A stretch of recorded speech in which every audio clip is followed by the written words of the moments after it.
For millions of music fans, the Super Bowl's biggest attraction isn't the Seahawks or the Patriots, but rather the man who's performing at halftime.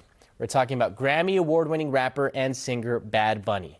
Christopher Campo-Bowen, an assistant professor of musicology at Virginia Tech School of Performing Arts, is joining us live now to discuss Bad Bunny's global appeal. Christopher, thank you so much for joining us tonight. Thanks for having me. So I wanted to start off with the journey that Bad Bunny has been on, which has led him to perform on one of America's biggest stages. For those of us who don't know too much about his history, how would you explain his path to stardom? Well, so Bad Bunny's career kind of got going about 2017. Reggaeton as a genre, which is what he's most known for, really got started back in kind of the late 80s, early 90s, and spread from there.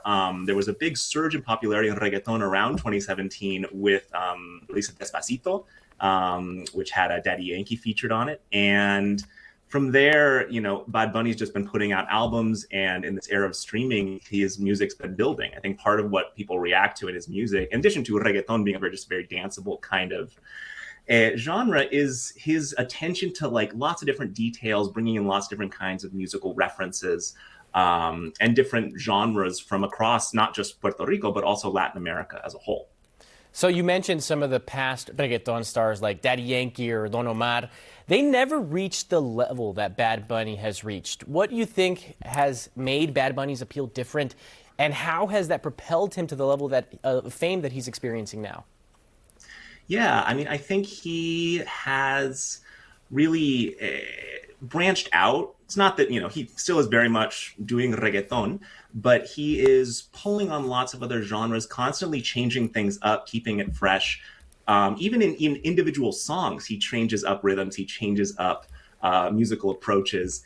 And I think that sense of novelty, that sense of freshness is really attractive, as is his kind of ability to just be himself and not try to kind of be one thing or another, and always be trying new things with his music and with how he presents himself in media appearances and in videos. And we know there's so many of Bad Bunny's fans who love his music, but they might not fully understand what he's saying because they don't speak Spanish. What do you think it is about his music that has clicked for audiences worldwide?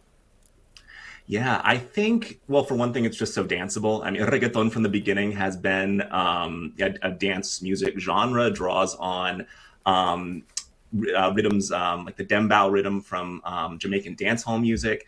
And so that's one thing. And again, like just having all these different kinds of sounds, it's very active, it's very energetic, it's very joyful a lot of the time. And, you know, even when it's not, people still find those emotions relatable, even if they don't necessarily understand the specific words that are being said. All right. Christopher Campo-Bowen with Virginia Tech's Musicology program. Thank you so much for joining us. We really do appreciate your time. Thanks for having me.